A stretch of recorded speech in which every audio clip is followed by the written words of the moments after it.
Hi everybody.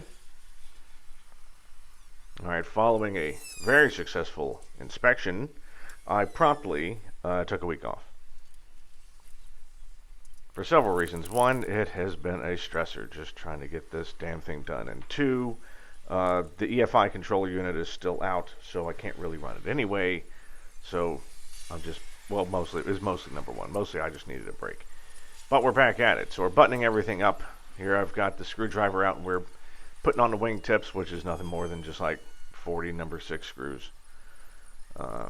And then, of course, every once in a while you run into one, like this one right here, that you see me working on, where it's just like, won't get in, won't get in, won't get in. And then I wind up snapping the screw off in the nut plate. Which is that's just great.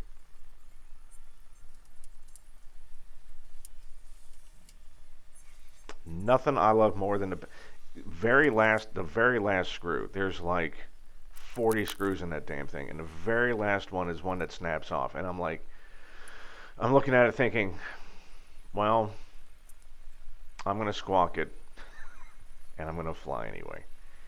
Anyone has a problem with that, call the FAA. That just peeved me off, though. I'm just like, oh god, I do not want to take all of these off. Because I'm probably have to remove that nut plate. Anyway, that's what owning a plane is like. So second thing at owning a plane is like, so after we're done putting the wingtips on, now we've got to put the inspection panels back on, and the big wire bundle that came out on the right wing here, because of wire memory, it had a tendency to basically rub up against the push rod. Aileron push rod, and I'm like, well, that's no good. So what we're doing here is we drilled a couple of small holes safely away from the lightning holes around the ribs, and am wire tying off the wire bundle there in a couple of places just to keep it out of the way of the push rod.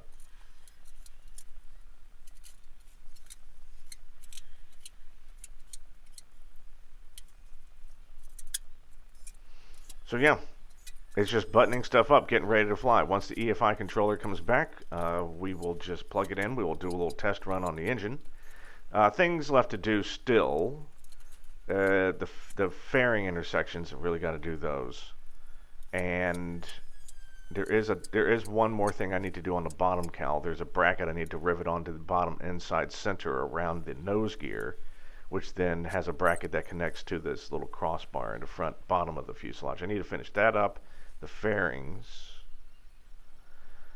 and that's it. And there's a couple of small things I need to do. Like I need to do a fuel flow test, and that's all well and good. It's like, okay, so I need to do a fuel flow test.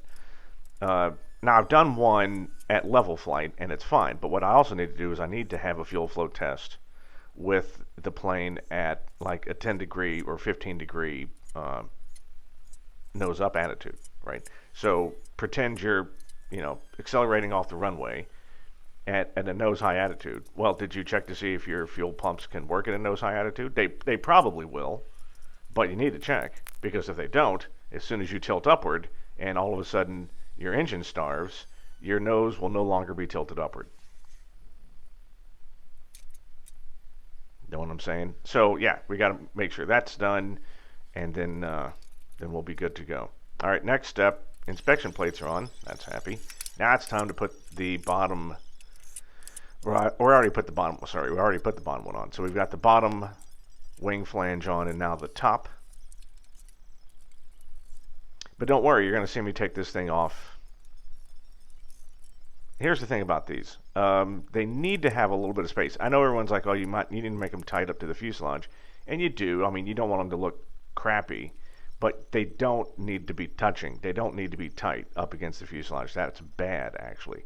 Because as this wing flexes back and forth, it will basically saw into the fuselage. So you will see me take this off, which you're seeing me do it here, so that I can take it off and sand it some more. So anyway, in the next video, more buttoning up stuff. We are getting close to first flight here. So thank you for joining, everyone. See you soon.